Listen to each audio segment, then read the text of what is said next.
ते एका बाजूला म्हणायचं हे पैसे मिळणार नाही, एका बाजूला ते म्हणायचे की मिळाले तर ते पुढे चालू राहणार नाही. पहिल्यांदा म्हणायचे की तुम्ही फॉर्म भरूच नका, काही उपयोग नाही होणार. मग स्वतःच्या मतदारसंघामध्ये आपला फोटो लावून त्यांनीच फॉर्म भरून घेतले. काही वेळेला आम्हाला असं जाणवलं की महिलांचे फॉल्टी फॉर्म्स पण भरून घेतले. तुम्ही पण एक आश्वासन दिलं, आम्ही 2100 करू. आणि जसं तुम्ही मगाशी म्हटले की महिलांनी हा विचार केला की आपल्याला काय आलंय ना, या गोष्टीचा आपण पहिला विचार केला पाहिजे की 2100च का, 2000 का नाही, 2500 का नाही, 3000 का नाही. केवळ एका योजनेच्या मध्ये सगळा जर पैसा गेला तर बाकीच्या ज्या मूलभूत सोयीसुविधा इतर आहेत त्या सुविधा बंद पडू नये, इतर योजना बंद पडल्या, अशा प्रकारचा जो प्रचार विरोधकांकडून केला जातोय ही तारेवरची कसरत असेल. सो त्याच्यामुळे आता एक आहे की जबाबदारी वाढलेली आहे. पवार साहेब आणि दादा पुन्हा एकत्र येऊ शकतात अशी काही शक्यता आहे? कसं असतं की शेवटी पण तुमचा राजकीय आयडॉल कोण? तसं पाहायला गेलं ना, बेस्ट कॉम्प्लिमेंट, वडिलांनी दिलेली बेस्ट कॉम्प्लिमेंट, कौतुक केलं की तो त्याच्यापेक्षा मोठी कॉम्प्लिमेंट कुठली असू शकत नाही. पण तो झाला कार्यक्रम ना, त्यावेळेला त्यांच्या चेहऱ्यावरचे जे होते ना, म्हटलं आई ती कार्यक्रम छान झाला, उत्कृष्ट कार्यक्रम झाला. आणि महिलांच्या चेहऱ्यावरचा जो आनंद त्यांनी बघितला ना, मला बोलले की हा आनंद फार क्वचित पाहिला, हा तुझ्या माध्यमातून झालाय, याचा एक अभिमान आहे. यंदा कर्तव्य आहे का असं विचारलं जात असेल तुम्हाला, सगळेजण विचारत असतील. आता मिनिस्टर झाला, आता काय राहिलं? म्हणजे आता मला नेहमी असं वाटलं की मी मेंटली फार सेटल्ड आहे, सायकोलॉजिकली. मी त्या गोष्टीचा असं इतकं खोलवर जाऊन बोलतो ना, असं एकदम कॉन्सन्ट्रेट करून आम्ही कधी विचार नाही केला. ज्या वेळेला तुमच्या आयुष्यामध्ये ती योग्य व्यक्ती येते त्या वेळेला ती योग्य गोष्टी होत जात असतात. सो आय होप की डेस्टाईन ह्या पंचवार्षिक मध्ये असं की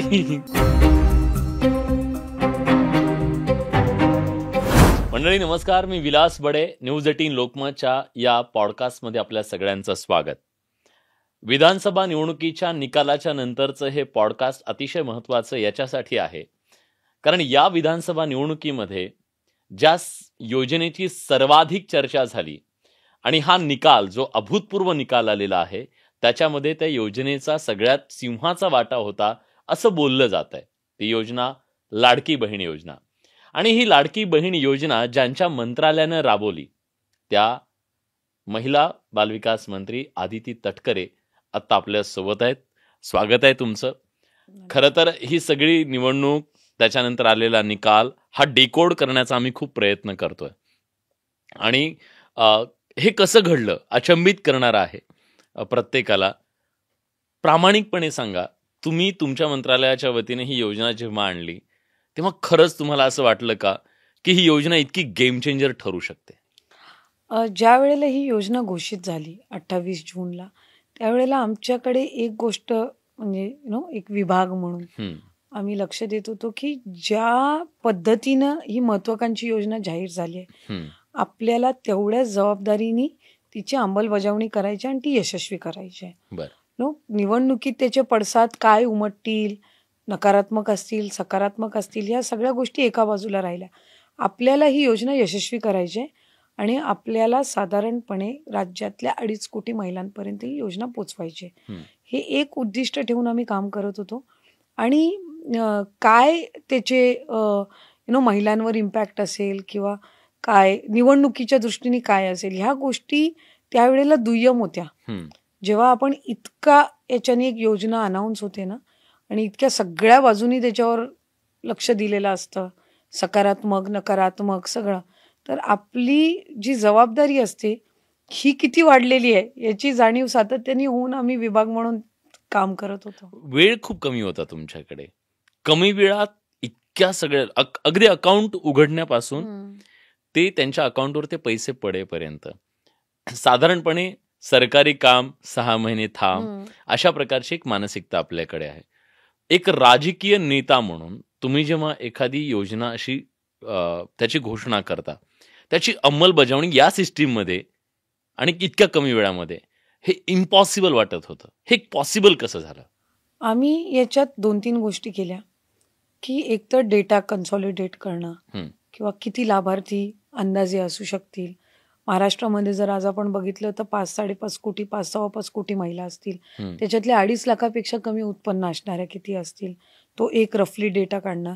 2.5 लाखापेक्षा कमी उत्पन्न असणाऱ्यापैकी 1 लाखापेक्षा कमी उत्पन्न असणारे किती आहेत, हम्म, म्हणजे पिवळा आणि केशरी कार्डधारक किती आहेत, तो ऑटोमॅटिकली 50% डेटा आपल्याला मिळून जातो, हम्म, जो शासनाच्या कुठल्या ना कुठल्या डिपार्टमेंटकडनं लाभ घेणारे आहेत. म्हणजे अन्न व नागरी पुरवठा असेल किंवा तुमचं इतर ज्या काही सामाजिक कल्याण किंवा हो. ह्याच्याकडून ज्या योजना असतात त्यांच्याकडनं, संजय गांधी निराधारकडनं किंवा असे जे असतात ना, तर हे एक कन्सॉलिडेटेड डेटा असतो. तो ऑटोमॅटिकली आपण तो बायफर्केट करणं, हम्म, म्हणजे आपलं एक एक सेक्शन्समध्ये काम करणं. तो पहिलं 1 लाखापेक्षा कमी उत्पन्न असणारे पिवळे आणि केशरी कार्डधारक आहेत, हम्म, यांना आम्ही उत्पन्नाच्या दाखल्यातून सूट देऊन टाकली. हम्म, तिथं 50% आमचं काम कमी झालं. हा. तो ऑटोमॅटिकली आम्हाला माहिती होतं 50% लाभार्थी आपल्याला मिळून गेलेले आहेत. तो त्यांच्यावर आपण कॉन्सन्ट्रेट करून त्यांना पहिलं लाभ देणं. हम्म, मग पहिला जुलै महिना ज्या वेळेला रजिस्ट्रेशन सुरू झालं, 1 कोटीपेक्षा जास्ती महिलांनी रजिस्टर केलं हम्म, जुलै महिन्यातच. हम्म, 1 जुलैपासून ते 31 जुलैच्या कालावधीमध्ये. मग त्यांना कॉन्सन्ट्रेट करून त्यांचं व्हेरिफिकेशन करून घेणं, स्क्रुटिनी करून घेणं. म्हणजे मग आपण टार्गेटेड पहिला जो डीबीटी आहे ह्याला आपण 1 कोटी महिला क्रॉस करायच्या. हा. म्हणजे मग आपल्याला पुढच्या 1 महिन्याच्या कालावधीमध्ये ज्या वरती राहतात 1-1.5 कोटी हम्म, ह्यांच्यावर आपल्याला कॉन्सन्ट्रेट करता येईल. हम्म, सो तशा पद्धतीनं आम्ही बायफर्केट करत गेलो. आणि मग त्याच्यातून झालं असं की आम्ही पहिलं डीबीटी ज्या वेळेला 17 ऑगस्टला केलं रक्षाबंधन, त्यावेळेला आम्ही 1,07,00,000 महिलांना डीबीटी केलं होतं. हम्म, सो ह्या आता झाल्या, हा. या रेग्युलर बेनिफिशरीज झाल्या. आता आपल्याला कॉन्सन्ट्रेट करायचं अजून 1.25 कोटी किंवा 1.5 कोटी महिलांपर्यंत. मग जे फॉर्म 1 ऑगस्टपासून आले होते त्यांची स्क्रुटिनी चालू केली. 50 ते 55 लाख फॉर्म्स आमच्या ऑगस्ट महिन्यामध्ये स्क्रुटिनाइज झाले. हम्म, म्हणजे आम्हाला माहिती होतं की आम्ही आता 1.5 कोटी महिला क्रॉस केलेल्या आहेत. मग सप्टेंबरमध्ये रजिस्ट्रेशन आम्ही हे केलं आणि या सगळ्या ह्याच्यामध्ये रजिस्ट्रेशनचा कालावधी वाढवत आम्ही तो ठेवत गेला, कारण पॅनिक मोडमध्ये महिला येता कामा नये. हम्म, हम्म, हम्म, जर एकदम गर्दी ज्या वेळेला होते ना, मग आपलं काम ठप्प होऊन जातं, सिस्टीम ठप्प होऊन हम्म. जाते. तर वी मेड शुअर की आम्ही व्हेरिफिकेशन पॅरलली करत गेलो आणि त्या पद्धतीनं आम्हाला माहिती होतं की 2.5 कोटी महिलांपर्यंत आपल्याला पोचायचंय रफली. हम्म, हम्म, तर त्या आकड्यापर्यंत पोहोचण्याच्या दृष्टिकोनातून आपण सुरळीत कसं करू शकू या गोष्टींकडे आम्ही जास्ती कॉन्सन्ट्रेट केलं. पण सुरुवातीला असं वाटलं हे कसं शक्य आहे इतक्या कमी वेळात, असं काही दडपण मला असं आलं वाटतं होतं? की टाईमलाईन्स होत्या ना, त्याच्यामुळे ही योजना सक्सेसफुल झाली. ओके. कुठल्याही स्कीमचं वैशिष्ट्य हे असतं की आपण लोकांपर्यंत पोहोचवणं ती स्कीम. हम्म, सुदैवाने आम्ही डे 1 पासून ही योजना अगदी तळागाळातील महिलांपर्यंत आम्ही पोहोचवू शकलो. हम्म, बजेटमध्ये अनाऊन्स झाली ना, तिचं अप्रिशिएशन झालं योजनेचं, विरोधकांकडून टीका झाली, हम्म. जे काय असेल ना तिची पण पब्लिसिटी झाली आणि ती लोकांपर्यंत मग पोहोचली. विरोधकांची टीका तुमच्या पथ्यावर पडली, कारण त्या टीकेमुळे कायम ती योजना चर्चेत राहिली आणि याचा फायदा झाला तुम्हाला? सी प्रमोशन दोन्ही गोष्टींनी असतं, म्हणजे पॉझिटिव्ह प्रमोशन पण असतं आणि निगेटिव्ह प्रमोशननी पण. हा. एखाद्या वेळेला ना, ज्या वेळेला एक उदाहरण देते की एखाद्या फिल्मवर ज्या वेळेला हम्म, कोणी आक्षेप घेतात की अरे ही रिलीज नाही झाली पाहिजे, हम्म, ती रिलीज होते ना, तर लोक म्हणतात का रिलीज नाही झाली पाहिजे, का असं आक्षेप घेत होते, त्याच्यासाठी आपण ती बघायला जाऊ. हा, हा. तो ज्या वेळेला विरोधक, आम्ही ही योजना सकारात्मक पद्धतीनं मांडत होतो की हम्म. महिलांना पहिल्यांदा आर्थिकरित्या सक्षम करण्यासाठी काही योजना आणतोय आणि हिचा बेनिफिट, हम्म, हिचा लाभ महिलांनी घेतला पाहिजे. विरोधक म्हणायचे की ह्याचा लाभ तुम्हाला मिळणारच नाही, बघतो का तुम्ही मिळा. हा. मग बघतो का मिळा आपण अजून आपण याचं रजिस्ट्रेशन. तर दोन्ही बाजूनी त्या गोष्टी हे होत्या. पण आमच्या समोरचं आव्हान हे होतं हम्म, की एकदा रजिस्ट्रेशन झालंय तर त्या महिलांना तो लाभ मिळाला पाहिजे. हम्म, कोणीही महिला आपल्याकडून नाराज होता कामा नये की अरे मी फॉर्म भरून महिना झाला, 1.5 महिना झाला, अजून आम्हाला लाभ मिळाला नाही. हम्म, आणि एक गोष्ट जी आम्हाला जाणवली ना, की महिला स्वतः जागरूक झाल्या बर. की अरे आपण आपल्यासाठी योजना आली आहे आणि आपण ह्या योजनेचा लाभ घेतला पाहिजे. आपण आपलं बँकचं खातं ऍक्टिव्हेट केलं पाहिजे. हम्म, आपण आपलं आधार कार्ड आणि बँकचं अकाउंट लिंक करून घेतलं पाहिजे. हम्म, आपण आपला शाळेचा सोडल्याचा दाखला आणला पाहिजे. आपला ह्याचा इलेक्टोरल म्हणजे इलेक्शनचा आपला मतदाराचा आयडेंटिटी कार्ड आपण आणलं पाहिजे. महिला खूप जागरूक झाल्या याच्यातून आणि त्यांना असं वाटलं की या योजनेचा आपण बेनिफिट घेतला म्हणजे बँकिंगमध्ये इतक्या महिला पहिल्यांदा या योजनेच्या माध्यमातून बऱ्याचशा दुर्गम ग्रामीण भागातल्या महिला आहेत ज्या खऱ्या अर्थानं स्वतः पहिल्यांदा स्वतःचा अकाउंट तयार करायला ओपन करायला गेल्या. त्यांनी त्यांच्या अकाउंट्स व्हेरीफाय करून घेतल्या, त्यांनी आधार कार्ड बँक अकाउंटला लिंक करून घेतले. आम्ही बऱ्याचदा महिला म्हणायचे आमचे जॉईंट अकाउंट आहेत. आम्ही म्हणायचो जर जॉईंट अकाउंट तुम्ही जर लाभ घ्यायला गेलात ना तर त्याचा तुम्हाला तेवढा बेनिफिट नाही होणार. तुमचे स्वतःचे अकाउंट तुम्ही जेवढे घ्याल ना तेवढी जागरूकता तुमच्यामध्ये होईल आणि जॉईंट अकाउंटमध्ये कुठे ना कुठेतरी तुमची इंटरडिपेंडन्सी राहते. ही स्कीम तुमच्यासाठी आणलेली आहे आणि याचा बेनिफिट जो लाभ येईल ना ह्याच्याबाबत कसा त्याचा वापर करायचा ही महिला म्हणून तुम्ही आर्थिकरित्या सक्षम होऊन विचार केला पाहिजे. सो दीज आर म्हणजे ह्या काही गोष्टी आहेत ना ह्या आम्ही सांगत असताना महिला ऐकत गेल्या, त्यांना पटत गेल्या आणि त्या योजनेला रिस्पॉन्स देत गेल्या. आणि विभाग म्हणून आम्ही हा प्रयत्न केला की आपण त्यांना कुठेही त्यांच्या पदरामध्ये निराशा पडू नये. हा एक एक एक बोलतो ना एक जबाबदारपणा हा महायुतीच्या सरकारने घेतला. टीकेबद्दल आपण बोललो, विरोधक थोडेसे ट्रॅपमध्ये अडकले होते तुमच्या ह्या, म्हणजे ते एका बाजूला म्हणायचं हे पैसे मिळणार नाहीत, एका बाजूला ते म्हणायचे की मिळाले तर ते पुढे चालू राहणार नाहीत. मग त्यांचा जाहीरनामा आला, ते म्हणाले आम्ही 3,000 देऊ.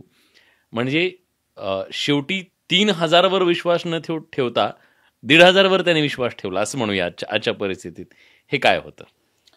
म्हणजे त्यांची क्लिअरिटी नव्हती. कारण त्यांनी ज्या दिवशी ही योजना जाहीर झाली त्या दिवसापासून ते योजनेवर फार आलोचना टीका करायचे, खूप टीका करायचे. पहिल्यांदा म्हणायचे की तुम्ही फॉर्म भरूच नका, काही उपयोग नाही होणार. मग स्वतःच्या मतदारसंघामध्ये आपला फोटो लावून त्यांनीच फॉर्म भरून घेतले. काही वेळेला आम्हाला असं जाणवलं की महिलांचे फॉल्टी फॉर्म्स पण भरून घेतले की त्यांना बेनिफिट नको मिळायला आणि मग सरकारबाबत नकारात्मक वातावरण तयार व्हायला पाहिजे. पण महिला जागरूक होत्या. आम्ही ऑनलाईन सिस्टीम पण ठेवली होती फॉर्म भरायसाठी, पोर्टल सिस्टीम पण होती. आम्ही महिला व बाल विकास विभागाची यंत्रणा घरी जाऊन फॉर्म भरण्यासाठी वापरली. कारण ते सरकारचे प्रतिनिधी म्हणून जातात, ते कधी चुकीचा फॉर्म भरून घेणार नाहीत. एक जिथे आम्हाला वाटत होतं की आमची यंत्रणा कमी पडेल, जसं शहरी भागामध्ये अंगणवाड्या कमी आहेत, मग तिथे आम्ही वॉर्ड ऑफिसरची मदत घेतली फॉर्म भरून घ्यायला, आशा सेविकांची मदत घेतली फॉर्म भरून घ्यायला, डेटा ऑपरेटर, सेवा सुविधा केंद्र.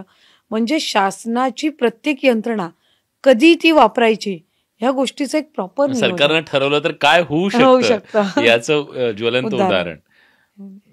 पण या सगळ्यामध्ये म्हणालो तसं तुम्ही पण एक आश्वासन दिलं, आम्ही 2100 करू. 2 प्रश्न आहेत आता राज्यातल्या महिला हे सगळं बघत असताना, 2 अश्युरन्स. एक तुम्ही म्हणालात की ही योजना कायम राहणार, दुसरं आम्ही नंतर 2100 पण करू. ह्या दोन्ही गोष्टी शक्य आहेत? हे असं होणार आहे की केवळ हे निवडणुकीपुरतं? एक गोष्ट आहे की जर फक्त घोषणा करायसाठी असती ना तर आम्ही पण विरोधकांसारखी ती 3,000ची घोषणा केली असती. ज्या वेळेला विरोधक म्हणतात की 1,500 तुम्ही महिन्याला देऊन तुमचं राज्य तुम्ही डबगाईला नेलंय का, फायनान्शियली त्याला खूप तुम्ही म्हणजे डॅमेज केलंय, असे ज्या वेळेला ते म्हणतात त्यावेळेला ते 3,000चं घोषणा देणं हे कोणालाही पटण्यासारखं नव्हतं. आणि जसं तुम्ही मगाशी म्हटले की महिलांनी हा विचार केला की आपल्याला काय आलंय ना या गोष्टीचा आपण पहिला विचार केला पाहिजे.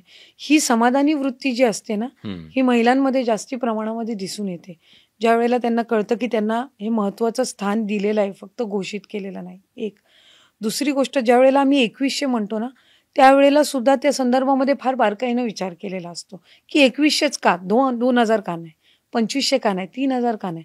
घोषणा करायला तर काही करता काय बरं ते सांगा ना.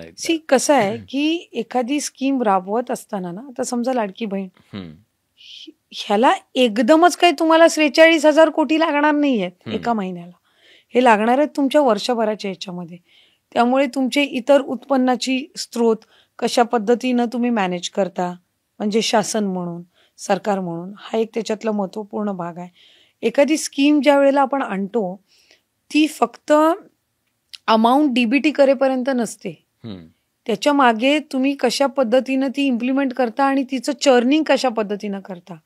म्हणजे उदाहरणार्थ एखाद्या महिलेला ज्या वेळेला तुम्ही ते 1,500 देता ना, त्या 1,500चं ती बँकेत सेव्ह करून ठेवते, ती पॉलिसीमध्ये इन्व्हेस्ट करते, तिच्या लाईफ टाईम काय मेडिकल पॉलिसी असेल का लाईफ इन्शुरन्स पॉलिसी असेल किंवा इतर काही त्यांचे हे असतील त्याच्यामध्ये ती इन्व्हेस्ट करतात, का ते बचत गटाच्या माध्यमातून ते कलेक्टिव्हली इन्व्हेस्ट करतात, का ती स्वतःचा काही छोटा मोठा उद्योग तयार करते, किंवा ती ते मार्केटमध्ये म्हणजे दुकानामध्ये खरेदी करून वापरते का काय करून ती युटिलाइज करते. हा एक त्याच्यातला खूप महत्वपूर्ण भाग आहे. एखादी महिलेला तुम्ही ज्यावेळेला 1500 देता ना, तिचं पहिलं उद्दिष्ट काय असतं की आपण घरातल्यांसाठी तो खर्च करा. मग घरातल्यांसाठी खर्च करत असताना तो परत मार्केटमध्येच येणार. मग त्याची ऑटोमॅटिकली चर्निंग किंवा एक रिव्हॉल्विंग आपण म्हणतो ना, ती त्या निमित्ताने होत असते. जर तिने सेव्हिंग करायची ठरवली तरी पण त्याच्यातनं एक वेगळ्या पद्धतीनं एक तो बँकिंगसाठी होणार असतं. सो जर तिने छोटा उद्योग करायचं ठरवलं तरी पण ती एक वेगळी चर्निंग होत असते. सो मला स्वतःला असं वाटतं आत्ता आमच्या समोरचं जे उद्दिष्ट असणार आहे ते 2, एक तर 2100 आपण ज्या वेळेला करू त्यावेळेला तो प्रॉपर निर्णय घेणं, एक हे 1500 तर मूळ चालूच ठेवणं, 2 महत्वाची गोष्ट महिलांमध्ये फायनान्शियल लिटरसी आणणं. ओके, की हे तुम्हाला आता महिन्याला 1500 मिळत आहेत, याच्यातलं तू जर 1000 खर्च करत असशील तर ते 500 इन्व्हेस्ट करणं, म्हणजे ह्याचा तुला जास्ती लॉंग टर्म मध्ये ती एक तुझी सेव्हिंग राहणं, एक इन्व्हेस्टमेंट राहणं, ही जी फायनान्शियल बचतीची तशी सवय असते. तुम्ही नॉर्मली बघाल ना की एका महिलेला तुम्ही घर खर्चासाठी देताना ती तिच्या अक्कल हुशारीने त्याच्यातून पण ती सेव्हिंग करत असते. खरंय.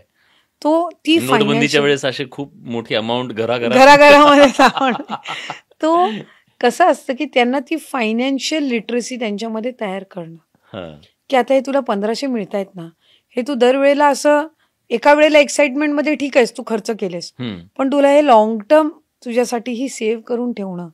आज अशा बऱ्याचशा महिला आम्हाला भेटतात जे म्हणतात माझ्या खात्यामध्ये 7,500 जमा आहेत. 7,500 एक मोठी अमाऊंट असते ती एक ग्रामीण भागातल्या महिलेसाठी.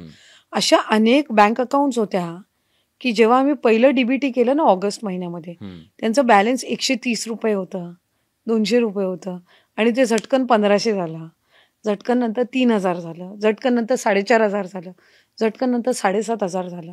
तो ह्या महिलांमध्ये एक फायनान्शियल लिटरसी आपण तयार करणं हे आमच्या समोरचं सर्वात मोठं आव्हान आहे. कारण एक आपण योजना आणली, याचे जर आपल्याला फार रिचिंग खूप लांबची जर आपल्याला त्यांना एक भविष्याच्या दृष्टिकोनातून जर त्यांच्यावर चांगला इम्पॅक्ट आपल्याला किंवा एक सकारात्मक सामाजिक जर बदल किंवा त्यांच्यामध्ये एक म्हणतो ना एक त्यांची लाईफस्टाईल चेंजिंग किंवा हे जर आपल्याला त्यांच्यामध्ये आणायचं असेल तर त्यांना फायनान्शियली लिटरेट करणं, आर्थिक दृष्ट्या त्यांना सक्षम करणं, हे आता आपण ते डीबीटीच्या माध्यमातून केलं, पण आर्थिकरित्या त्यांना तज्ज्ञ करणं किंवा त्यांना साक्षरता म्हणून तर त्याच्यावर काम करणं हे आता सर्वात मोठं उद्दिष्ट हे सरकारच्या या पुढच्या कालावधीमध्ये असणार आहे.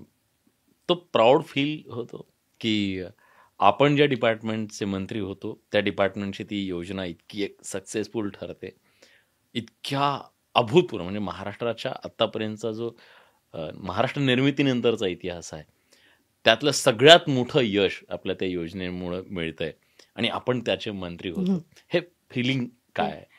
मी तसं बघायला गेलं तर मी स्वतःला फार भाग्यशाली समजते, कारण पहिल्या टर्ममध्ये एक कॅबिनेट मंत्री म्हणून आणि एक महिला मंत्री म्हणून एक योजना राबवत असताना तुमच्या जे राज्याचे प्रमुख असतात ना, मुख्यमंत्री असो उपमुख्यमंत्री असो, त्यांनी तुमच्यावर हा विश्वास दाखवणं की बाबा ही वयाने लहान आहे आणि महिला आहे, हिच्याच्याने हे होईल का नाही, हा कुठेही दुटप्पीपणा किंवा डाऊट मला त्यांच्या कधीही कुठल्याही याच्यामध्ये जाणवला नाही.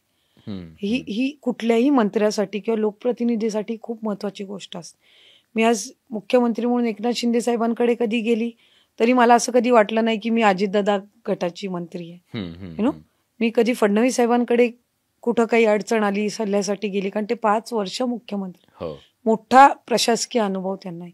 तर असं कधी मला वाटलं नाही की अरे ही आपल्या याची मंत्री नाही आहे की असं काही महिला आहे दुजाभाव किंवा दादांकडे कधी गेली तर असं नाही अरे मुलगी आहे काय, असं कधीही नव्हतं. पण दादांचा विरोध होता ह्या योजनेला? नाही, कधी विरोध नव्हता, कधी विरोध नव्हता. त्याचं इम्प्लिमेंटेशन कसं आहे माहितीये, एक लोकप्रतिनिधी आणि एक अधिकारी, हम्म, अधिकाऱ्यांच्या बाजूने विचार करणार. हम्म, एक ऍडमिनिस्ट्रेटर जो असतो किंवा एक लोकप्रतिनिधी जो असतो, ज्या वेळेला आपण, तो एक फरक असतो सचिवालयामध्ये आणि मंत्रालयामध्ये. हम्म, नो, मंत्रालय ज्या वेळेला आपण म्हणतो ना, त्यावेळेला तिथे अल्टिमेट जो निर्णय घेणारा असतो, तो जो हेड असतो हा, ते मुख्यमंत्री असतात आणि ते उपमुख्यमंत्री किंवा मंत्रालय म्हणजे मंत्रिमंडळ असतं. सचिवालय हे सचिवालयाच्या बाजूने विचार करणार. ते आपल्याला गोष्टी इम्प्लिमेंटेशन चांगलं करण्याच्या दृष्टिकोनातून, अंमलबजावणी चांगली करण्याच्या दृष्टिकोनातून ते आपल्याला सुचवणार हम्म. की ह्या गोष्टी आपण करू शकतो, ह्या गोष्टी आपण नाही करू पण शकतो. अधिकारी तर सांगत होते की हे शक्यच नाहीये होणं, नाही, कारण किंवा, कारण का त्यांचा सांगत अडथळा होते? होता. कारण अशा पद्धतीची कधी योजना राबवली गेली नव्हती. हा, त्याच्यामुळे कधीही एक असतो ना, एक एक प्रचलित एक हे असते की बाबा हे करता येईल, हे नाही करता येईल. हम्म, ते नाही करता येईल याच्यातून करता येईल कसं असतं ते त्या मंत्रालयाचं आणि त्या सरकारचं कौशल्य असतं. हा, हा, त्याच्यामुळे ज्या वेळेला एखादी गोष्ट आपल्याला म्हणतो ना, अरे नाही होऊ शकत, मग आपल्याला असं वाटतं की अरे हे आपण चांगलं करूनच दाखवू आता, असं एक असतं. तर मला ते मुख्यमंत्र्यांमध्ये आणि दोन्ही उपमुख्यमंत्र्यांमध्ये ते जाणवलं की ज्या वेळेला आपण तिघं हेड करत असतात, प्रत्येकाचे डाऊट्स असतात आणि ते स्वाभाविकरित्या असणं काही हम्म, फार काही म्हणजे वेगळी गोष्ट नाही आहे. आणि उलट डाऊट्स असणं ही चांगली गोष्ट आहे, कारण त्याच्यावर आपण चर्चा करतो. ज्या वेळेला ही योजना आणली, आम्ही खूप त्या बाबतीतली चर्चा झाली की हे 1200 ठेवावं का 1500 करावं, उत्पन्न 2.5 लाख असावं का 2 लाख असावं का का 1 लाख असावं. ह्या अनेक गोष्टींवर आहे ना, ह्या चर्चा झाल्या. त्याच्यावर किती आपण महिलांपर्यंत पोहोचू शकतो हम्म, याचा बारकाईनं विचार करण्यात आला. आणि ही चर्चा झाली नसती ना, हम्म, तर ही योजना यशस्वी ठरू शकली नसती. सगळ्या बाजूनी चर्चा झाली. आम्ही पहिला शासन निर्णय निर्गमित केला, त्याच्यानंतर पण सूचना आल्या, त्या सूचना आम्ही घेतल्या. जर नाही तसे घेतल्या बदल असत्या केले तुम्ही ते. केले, कारण शेवटी ग्राउंड लेवलला काम करणारा जो असतो अधिकारी, हम्म, कर्मचारी किंवा लोकप्रतिनिधी, याच्याकडनं आलेल्या सूचना ह्या आपल्यासाठी फार महत्वपूर्ण असतात. आणि छोटी स्कीम नव्हती, आम्हाला माहिती हो. होतं लाभार्थ्यांची संख्या 2-2.5 कोटीपर्यंत असणार आहेत.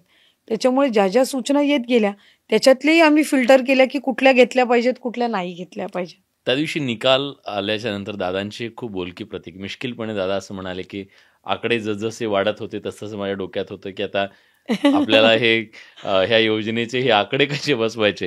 ही तारेवरची कसरत असणार आहे तुमच्यासाठी पुढच्या काळामध्ये, कारण केवळ एका योजनेच्या मध्ये सगळा जर पैसा गेला तर बाकीच्या ज्या मूलभूत सोयीसुविधा इतर आहेत त्या सुविधा बंद पडू नये, इतर योजना बंद पडल्या, अशा प्रकारचा जो प्रचार विरोधकांकडून केला जातोय, ही तारेवरची कसरत असेल. असणार आहे. आणि ती कोणासाठी असली असती. हम्म, आज महायुती म्हणून आम्ही ज्या वेळेला एक क्लिअर मॅन्डेट लोकांनी दिलेला आहे, त्यावेळेला आमची जबाबदारी वाढली. हम्म, कारण लोकांनी इतका विश्वास तुमच्यावर आता दाखवलेला आहे आणि तुम्हाला क्लिअर मॅन्डेट दिलेला आहे. आता तुमच्याकडे काही एक्सक्यूज नाही आहे. हम्म, दॅट इज वन. एक, भलेही दुसरं कोण आलेलं असतं तरी त्यांच्यावरती जबाबदारी होतीच की जे यांनी जो बेंचमार्क सेट केलेला आहे त्याच्या पुढंच तुम्हाला जायचंय, हा, त्याच्या खाली तर तुम्ही येऊ शकत नाही. हो, कारण परत तो एक लोकांमधला तो एक हे राहतोच, शेवटी विषय राहतोच. सो त्याच्यामुळे आत्ता एक आहे की जबाबदारी वाढलेली आहे. हम्म, त्याच्यामुळे त्या जबाबदारीने राज्य पुढे नेणं, योजना राबवणं हम्म, आणि कुठल्याही योजनेचा दुसऱ्या कुठल्याही योजनेवर नकारात्मक पडसाद न पडू देणं, ही सगळी आव्हानं राहणार आहेत समोर. पण मला असं साधारणपणे वाटतं की यातून जर आम्ही आधी मार्ग काढलेला आहे तर आत्ता तर आमच्याकडे चांगला कालावधी आहे की या सगळ्या गोष्टींवर बारकाईनं विचार करून कुठल्याही एका गोष्टीचा दुसऱ्या गोष्टीवर नकारात्मक पडसाद पडता कामा नये. या सगळ्या बाबींसाठी पुरेपूर वेळ आहे आणि खूप सकारात्मक पद्धतीनं आता काम करण्याची संधी पुन्हा एकदा जनतेने दिलेली आहे. पुन्हा मी थोडंसं जरा वैयक्तिक येतो याच्यासाठी, कारण लाडक्या बहिणींना तुम्ही दिलं, त्याने तुम्हाला सत्ता दिली रिटर्न गिफ्टमध्ये. आता या लाडक्या बहिणीला काय गिफ्ट मिळणार आहे तुम्हाला? हे जे मंत्रालय मिळालं ह्याच्यापेक्षा मोठी जबाबदारी मिळेल. ह्या लाडक्या बहिणीला काहीतरी भावाने ठरवलं असेल ना की मी त्याबाबत फार विचार केलेला नाहीये. हा, कारण मी अगदी म्हणजे प्रामाणिकपणे या 5 वर्षाच्या पहिल्या 5 वर्षाच्या कालावधीमध्ये कुठल्याही लोकप्रतिनिधीला जितकं शिकायला आजपर्यंत मिळालं नसेल ना, तेवढं आम्ही फर्स्ट टर्मचे जे आमदार निवडून आलो, हम्म, आम्हाला राजकीयरित्या पण आणि प्रशासकीयरित्या पण तेवढं शिकायला मिळालं. मी राज्यमंत्री म्हणून, पालकमंत्री म्हणूनही काम केलं, पण मी त्याच टर्ममध्ये कॅबिनेट मंत्री म्हणूनही काम केलं. त्याच्यामुळे आपण एखादी मिळालेली जी संधी असते तिचं आपण कशा पद्धतीनं सोनं करतो किंवा कशा पद्धतीनं ती लोकांपर्यंत आपण ते ते एक बोलतो ना सकारात्मक पद्धतीनं आपण ते पोचवतो, याला खूप महत्त्व आहे. हे महिला व बालविकास खातं तसं बघायला गेलं तर असं म्हणजे रुटीन पद्धतीनंच बघितलं जायचं. असं काय फार काही त्या खात्याकडे असं काही महत्त्वपूर्ण यांनी बघितलं जातं अशातला काही भाग नव्हता. आज अचानक हे खातं पहिल्या 5 खात्यांमध्ये आलेलं आहे. जे काही आम्ही 1-1.5 वर्षाच्या कालावधीमध्ये काम करू शकलो, एक दुर्लक्षित असणारं खातं मुख्य प्रवाहाच्या खात्यांमध्ये आणणं, हे एक मोठं काम या 1.5 वर्षाच्या कालावधीमध्ये महायुतीच्या सरकारच्या कालावधीमध्ये खातं मिळालं तर आवडेल.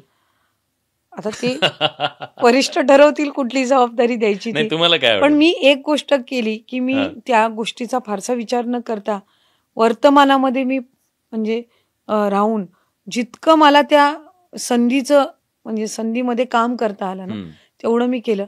हा विचार न करता की पुढे काय मोठा आहे का लहान आहे का आणखीन काय आहे, या गोष्टीचा विचार न करता जे आपल्याला आता जबाबदारी दिली आहे ती आपण 110% चांगल्या पद्धतीनं पार पाडायचे, या गोष्टीवर मी लक्ष केंद्रित केलं. आता पुढचं जे काय ते पक्षश्रेष्ठी ठरवतील. ओके.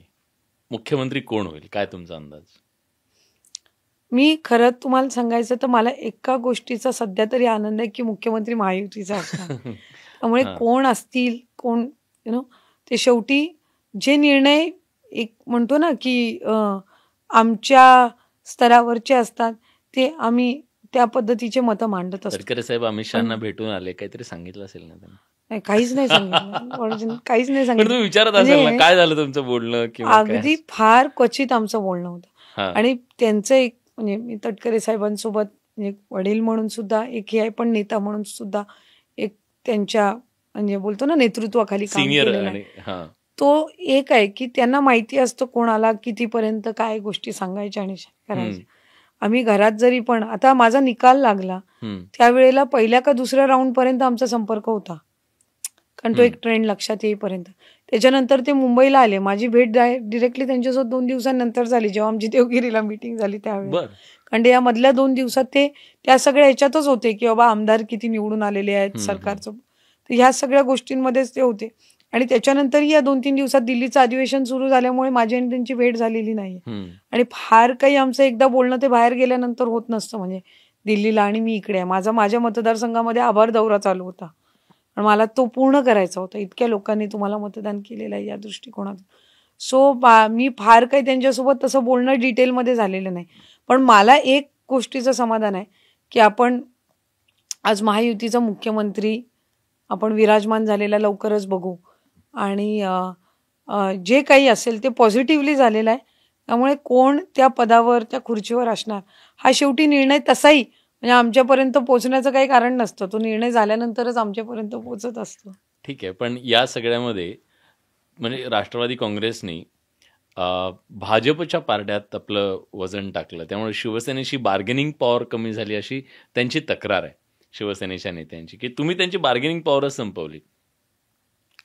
आता कसं असतं प्रत्येक नेत्याचं त्या पक्षाच्या आपापल्या पद्धतीने काम करण्याची पद्धत असते. त्याच्यामध्ये आता आम्ही ज्या वेळेला भेटलो कधी निकाल लागल्यानंतर आम्ही सगळे आमदार म्हणून आमचं हे होतं की आमचे सगळे निर्णय घेण्याचा अधिकार आमच्या नेतृत्वाला आहे. इथपर्यंत त्या मीटिंगमध्ये चर्चा झालेली होती की बाबा आमच्या वतीने आम्ही सगळे अधिकार हे अजितदादांना आमचे नेते म्हणून दिलेले आहेत. आता त्याच्यानंतर त्यांचे पॉलिटिकल स्टँड्स कशा पद्धतीनं असणार हा त्या नेतृत्वाचा हे आहे. क्लिअर मेजॉरिटी तर महायुतीला मिळालेली आहे. त्याच्यामुळे कुठे ना कुठेतरी प्रत्येकाला किंवा नेतृत्वांना वाटत असतं की जो मोमेंटम मिळालेला आहे ना की ठीक आहे आता त्यांना. आणि ते तसं बघायला गेलं तर दादा स्पष्ट बघतायत, त्यांना असं फार काही तुम्हाला असं उलट विचारायची कधी गरज लागत नसते. तुम्ही सरळ विचारला एखादा शब्द तुम्ही का केलं ना, आम्ही केलं म्हणजे असे. लोकसभा निवडणुकीमध्ये खूप मोठं अपयश पदरात पडलं होतं राष्ट्रवादी काँग्रेसच्या. सगळ्या आमदारांमध्ये धाकधूक होती, आपण पवार साहेबांना सोडून आलोय आणि आता आपलं कसं होईल याची चिंता होती सगळ्यांच्या मनात. चिंता जरी असली ना कारण ती एक पॉलिटिकली कुठल्याही आमदाराच्या मनामध्ये असते, मग तो कुठल्याही पक्षाचा असो, मग ते शिवसेनेचे असो, राष्ट्रवादीचे असो, का आणखीन कुठले आमदार म्हणून ना, मी म्हणते आमदार म्हणून. पण एक आहे ना की कोणीही दादांच्या नेतृत्वावर शंका नाही व्यक्त केली. त्याचं एक मूळ कारण असंही असू शकतं की दादा हे नेहमी राज्य पातळीवरच्या राजकारणामध्ये सक्रिय राहिलेले आहेत. केंद्राच्या राजकारणामध्ये फारसा त्यांना रस कधी राहिलेला नाहीये. त्यामुळे लोकसभेला आम्ही तसं पण काय फार मोठं यश, आम्ही जागा 4 लढवल्या होत्या. 4 पैकी किती निवडून आल्या असत्या फार तर फार, म्हणजे किती स्ट्राईक रेट असू शकतो, 1 किंवा 2 जागा. त्याच्या पलीकडे तर आम्हालाही माहिती होतं की काही म्हणजे आम्ही काही 4च्या 4 जागा तर आम्ही निवडून आणू शकत नव्हतो त्यावेळेला. आणि हे प्रॅक्टिकली प्रत्येक आमदारालाही माहिती असतं. आणि दादा हे राजकीय दृष्टीने नेहमीच राज्यस्तरीय राजकारणामध्ये, म्हणजे म्हणतो ना त्यांचा एक हातखंडा राहिलेला आहे, किंवा त्यांचं नेहमी राज्यस्तरीय राजकारणामध्ये त्यांचा एक इंटरेस्ट राहिलेला आहे. आणि हे त्यांनी वेळोवेळी बोलूनही दाखवलंय. पण हे आमदार परत पवार साहेबांकडे जातील अशा प्रकारची चर्चा होती, दावे केले जात होते शरद पवारांच्या त्यांच्या गटाकडनं की आमदार आमच्याकडे येणार आहेत.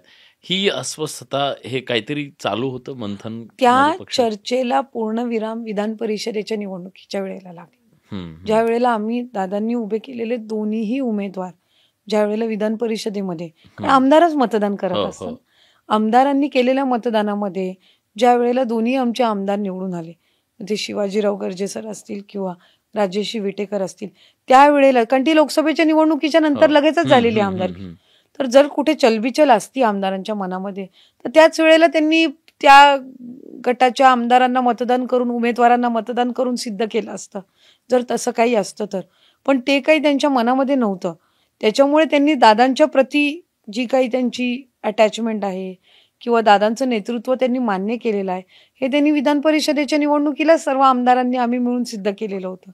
त्यामुळे त्याबाबत काही दुमत असण्याचं कारण नव्हतं. धाकधूक असणं निवडणुकीची वेगळी गोष्ट आहे, पण नेतृत्वावर अविश्वास हा कधी आमदारांनी दाखवला नाही. पण आत्ता वाटतं म्हणजे ह्या सगळ्यामध्ये की आपण तेव्हा जो निर्णय घेतला होता तो योग्य होता. भली काही दिवस लोक गद्दार म्हणाले, काय टीका टिप्पणी झाली, सगळ्या गोष्टी झाल्या, पण आज वाटतं की तेव्हा घेतलेला निर्णय योग्य होता. सुदैवानी आहे ना, आम्हाला कुठल्या आमदारांना कधी कोण गद्दार, सोशल मीडियावर ठीक आहे त्या कमेंट्स असतात आणि त्याला किती महत्व आपण द्यायचं ते प्रत्येकाच्या त्या व्यक्तीवर अवलंबून असतं. पण आम्ही ज्या वेळेला दादांच्या नेतृत्वाखाली निर्णय घेतला, एकतर कदाचित तो बऱ्याचशा कालावधीमध्ये तो एक बोलतो ना, एक काय म्हणतो, चर्चा व्हायची, परत थोडं थांबायचं, चर्चा व्हायची, परत थोडं थांबायचं, या गोष्टींनी म्हणजे थोडं एक बोलतो ना, एक समज असते की आज ना उद्या कदाचित यांना हा निर्णय हे घेणारच असतील किंवा काय, किंवा दादांच्या नेतृत्वाखाली आमदार तर दादांकडे आहेत, ह्याबाबत कोणाचं कधी दुमत नव्हतं. एक ही गोष्ट तर आहे की दादांना मानणारा एक आमदारांचा जो मोठा गट आहे तो आहे, त्या बाबतीत काही नाही. ज्या वेळेला महाविकास आघाडीचं पण सरकार पडलं त्यावेळेला दादांना सगळ्या आमदारांनी पाठिंबा दिला होता की तुम्ही जो निर्णय घ्याल तो मान्य. दादांनी तो निर्णय पक्षश्रेष्ठींवर किंवा जे काही त्यांच्या श्रेष्ठींमध्ये जी चर्चा झाली असेल, जे काही 5-7 महत्वपूर्ण नेते मंडळी आहेत त्यांच्यामध्ये, त्यानुसार त्यावेळेला जो काही निर्णय झाला असेल तो. पण आमदारांचा नेहमी विश्वास दादांवर होता.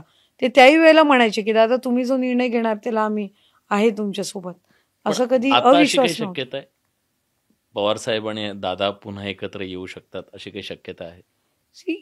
कसं असतं की शेवटी त्या नेतृत्वांवर ते अवलंबून आहे की तुम्ही काय निर्णय कुठल्या परिस्थितीमध्ये घेत असता. आमच्या सगळ्यांची कार्यकर्ते म्हणून आज दादांच्या नेतृत्वाखाली काम करत असताना आमची जबाबदारी ही आहे की आमच्या नेतृत्वावरचा विश्वास आम्ही कुठेही हटवता कामा नये.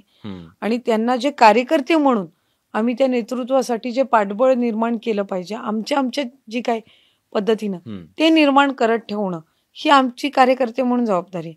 त्यामुळे आम्ही ती पार पाडत राहणार. शेवटी पुढचा जे काही निर्णय असतो ते त्या नेतृत्वावर अवलंबून असतं की त्यांनी कधी कोणासोबत युती करावी, कधी कोणासोबत आघाडी करावी, कधी काय कुठल्या पक्षासोबत जाण्याचा परत निर्णय घ्यायचा. त्यामुळे हे निर्णय नेतृत्वाचे असतात. आणि एक ते म्हणतो ना, लीडर इज ऑलवेज राईट, आम्ही त्या ह्याच्यानुसार जायला मला वाटतं जास्ती प्रिफरन्स देत असतो. गेल्या काही दिवसामध्ये आम्ही सातत्याने बघतो रायगडच्या राजकारणामध्ये तुमचे आणि मित्रपक्षाचे काही फारसे मधुर संबंध नाही आहेत. म्हणजे मित्रपक्षाचेच नेते खूप वेगवेगळ्या पद्धतीची टीका करतात. म्हणजे ते शब्द नको हे करायला पण इतक्या टोकाची टीका होते. काय कारण आहे की हे इतके ताणलेले संबंध आहेत? निवडणुकीसुद्धा ते दिसले. ते आम्हाला लोकसभेच्या आणि विधानसभेच्या निवडणुकीला तितक्या प्रमाणामध्ये म्हणजे आधी महाविकास आघाडीच्या कालावधीमध्ये मी पालकमंत्री असताना मला बऱ्याचशा वेळेला काही वेळेला स्थानिक पातळीवर त्या राजकारणाला सामोरं जावं लागायचं. किंवा आता लोकसभेला सुदैवाने म्हणजे रायगड मतदारसंघाचं जर आम्ही बघितलं, मी आणि भरत शेट्टी आम्ही एकत्र काम केलं दक्षिण रायगड. थोरवेंचं काय वाद काय आहे?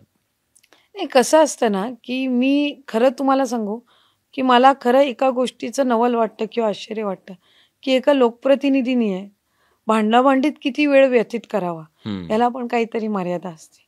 की ठीक आहे, निवडणूक असली ना, आपण ज्यावेळेला निवडणूक लढवत असतो आपण टीका टिप्पणी करत असतो, जरतरच्या गोष्टी आपण बोलत असतो, आपल्याला कुठे ना कुठेतरी मतदारांचं लक्ष म्हणजे अटेन्शन मिळावं, आपण केंद्रबिंदू असावं, आपल्याला काहीतरी कुठल्या कशी तरी ओढून ताणून सहानुभूती मिळावी, यासाठी प्रयत्न करत असतात. कुठलाही कॅन्डिडेट करत असतो, नाही अशातला भाग नाही. एकदा निवडणूक आटपल्यानंतर तुम्ही किती कुठल्या गोष्टीमध्ये वेळ व्यतीत करावा याला पण काहीतरी मर्यादा असते. थोरवेंना पाडायचं ठरलं होतं? नाही, असं काही नव्हतं. आणि मी खरं सांगू, आम्ही ना ज्यावेळेला एखादा उमेदवार निवडणूक लढवत असतो ना, त्याचं काही दुसऱ्या मतदारसंघाकडे फार वेळ घालवायला तितका वेळही नसतो, तितका खोगील वेळही कोणाकडे नसतो खरं तर. आणि आम्ही महायुती म्हणून लढवत असताना राज्याचे मुख्यमंत्री एकनाथजी शिंदे साहेब असतील, फडणवीस साहेब असतील, अजितदादा असतील, भारतीय जनता पक्षाचे प्रदेशाध्यक्ष बावनकुळे साहेब असतील, इथे तटकरे साहेब प्रदेशाध्यक्ष, यांच्या काही जबाबदाऱ्या आहेत एकमेकांप्रती.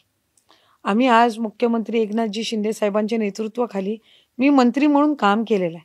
माझी काहीतरी जबाबदारी आहे याची जाणीव मला आहे, नाही अशातला भाग नाही. मी काय अशी काही खोगील किंवा असं याच्यानी वागणारी कधी बेजबाबदार आमदार किंवा बेजबाबदार मंत्री नाहीये. मी जर तसं वागत राहिली तर लोक मला मतदान नाही करणार. लोकांना नाही आवडत आपण दुसऱ्यांवर आरोप करणं, दुसऱ्यांवर टीका. त्याच्यासाठी लोकांनी आपल्याला आमदार म्हणून निवडून दिलेलं नसतं. आणि मित्रपक्ष म्हणून आपण ज्यावेळेला निवडणूक लढवतो आपल्या काही जबाबदाऱ्या असतात एकमेकाप्रती. आज लोकसभेला आम्ही एकत्रित निवडणूक लढवली. आम्ही रायगडची लोकसभेची सीट आम्ही इथे भरत शेठ असतील, योगेशजी कदम असतील, महेंद्र शेठ दळवी असतील, आम्ही एकत्रितपणाने काम केलं आणि त्याचे सकारात्मक आम्हाला निकाल रायगड लोकसभेला आम्हाला पाहायला मिळाले. त्याच्यामुळे हे महेंद्र थोरवेंनी कर्जतवरनं बोलणं जो आमच्या रायगड लोकसभेचा भागही नाहीये की आम्ही तटकरेंचं काम केलं. अरे तुम्ही तिथे त्या दुसऱ्या मतदारसंघामध्ये काम करत होते. लोकांना कळतात या गोष्टी, नाही कळत अशातला भाग नाही. आणि आम्ही आमच्या मनामध्ये मुख्यमंत्री म्हणून एकनाथजी शिंदे साहेबांचं एक नाही म्हटलं तरी एक आदर आणि एक स्थान असतं. माझे वडील प्रदेशाध्यक्ष जरी असले त्यांचं एक रॅपो आहे महायुतीच्या नेतृत्वांसोबत, त्यांची एक जबाबदारी आहे. आम्ही त्या जबाबदारीनेच वागत असतो. नाहीतर काय, मला एक तिकडे जाऊन सभा घेणं, तटकरे साहेबांना एक तिकडे जाऊन सभा घेणं काही फार अवघड नव्हतं ना. कारण आम्ही काही सीटवर मैत्रीपूर्वक लढतच झाल्या होत्या ज्या आपल्याला पाहायला मिळाल्या असतील. सिंदखेड राजाला दोन्ही महायुतीचे उमेदवार उभे राहिलेले होते, किंवा आणखीन श्रीरामपूरमध्ये किंवा नेवासामध्ये अशा काही झालेल्या होत्या. त्यामुळे त्याच्यामध्ये किंवा चंदगडमध्ये, तर त्याच्यामध्ये महायुतीमध्ये किंवा महाविकास आघाडीमध्ये प्रत्येक ठिकाणी जिथे जिथे उमेदवार म्हणून आपापल्या पक्षाचे उभे होते, काही ठिकाणी त्याच महायुतीच्या घटक पक्षातले पण दुसऱ्या काही नेते मंडळी उभे होते निवडणुकीला. त्यामुळे प्रत्येक जण आपापल्या जबाबदारीने वागत होता. आम्ही जबाबदारीने वागलो, असं नाही कुठेही बेजबाबदार माझ्याकडे झाली नाही असं तुमचं म्हणणं आहे. मला ह्या राजकीय प्रश्नांच्या बद्दल आपण नेहमी बोलत असतो. मला थोडंसं आता तुम्हाला वैयक्तिक काही प्रश्न विचारायचे आहेत. प्रश्न हा आहे की तुम्ही राजकारणामध्ये अगदी कमी वयामध्ये आलात. एक राजकीय पार्श्वभूमी तुम्हाला घरातूनच होती आणि त्या पार्श्वभूमीच्या माध्यमातून तुम्ही आलात. पण तुमचा राजकीय आयडॉल कोण आहे? तसं पाहायला गेलं ना तर मी लहानपणापासून ज्यावेळेला मी अगदी वडील राजकारणात असल्यामुळे एक शेवटी एक म्हणतो ना, एक राजकीय वातावरणातच आपण वावरतो. त्यावेळेला विलासराव देशमुख साहेबांचं एकदम हे पिकलं होतं. मुख्यमंत्री होते, एक हसरा चेहरा, एक ऑरा, एक्झॅक्टली लाईक एक ऑरा, म्हणजे ते आले ना की असं एकदम प्रसन्न व्यक्तिमत्व. त्यानंतर म्हणजे सुशील कुमार शिंदे साहेब पण एकदम सकारात्मक पद्धतीने हे करणार. अजितदादांचं एक रोकटोक, एक प्रेझेन्स ना, एक म्हणतो ना आपण की खूप जण आहेत एखाद्या खोलीमध्ये आणि एखादा व्यक्ती आल्यावर तुमचं त्या व्यक्तीकडे लक्ष जाणं, अशी ही व्यक्तिमत्व आहेत नो. तो मी त्यांना, पवार साहेब पण इतक्या वर्षांचा, म्हणजे आमच्यासारख्या ह्यांनी तर आम्ही त्यांच्याबद्दल एखादं वक्तव्य करणं, त्याही वेळेला आम्ही 10 वेळा म्हणजे विचार करून कुठल्याही या व्यक्तिमत्वांबद्दल बोललं पाहिजे. कारण मी पहिल्या टर्मचे आमदार, मी जवळपास 15-16 वर्षापासून संघटनात्मक काम करते, पण शेवटी निवडणुकीच्या राजकारणात आम्ही 5-6 वर्षापासून. ही मंडळी 40-40, 50-50 वर्षापासूनची आहेत आणि एकेकाला मी बघत आलेली आहे. त्यामुळे एक पर्टिक्युलर आयडॉल, म्हणजे आज दादांच्या नेतृत्वाखाली मी काम करते, त्यांची प्रशासनावरची जी पकड आहे किंवा म्हणतो ना रिझल्ट ओरिएंटेड पॉलिटिक्स, हे खूप महत्वपूर्ण असतं. आणि आजच्या काळामध्ये लोकांना रिझल्ट हवा आहे. त्यामुळे ह्या गोष्टी खूप महत्वपूर्ण असतात. त्यामुळे त्यांना मी नेहमी आयडॉलाइज केलेलं. बरं, साधारणपणे असं म्हटलं जातं, म्हणजे हे खूप आहे, म्हणजे प्रत्येकाच्या बाबतीत, माझ्या तुमच्या प्रत्येकाच्या बाबतीत बाप लेकीचं नातं खूप वेगळं असतं. ते खूप हळवं असतं, ते खूप विश्वासाचं असतं आणि ते खूप वेगळं असतं. एक नेता, एक लोकप्रतिनिधी, याच्या पलीकडे बाप लेकीचं नातं कसं आहे? सुरुवातीला आहे ना, म्हणजे राजकारणामध्ये असल्यामुळे मला बालपणाच्या मेमरीज फार कमी आहे. आणि ते अपकमिंग पॉलिटिशियन होते त्यावेळेला, खूप वेळ द्यायला लागायचा राजकारणामध्ये. आमची आई आणि आजीच सगळं घरातलं सगळं हे बघायची. मला आठवत नाही वडील कधी शाळेत आलेले किंवा मी 10वीला होती त्यांना असं वाटायचं मी 7वी-8वीलाच आहे. असे इन्सिडेंट्स फार असायचे. खूप कमी वाटायला आला.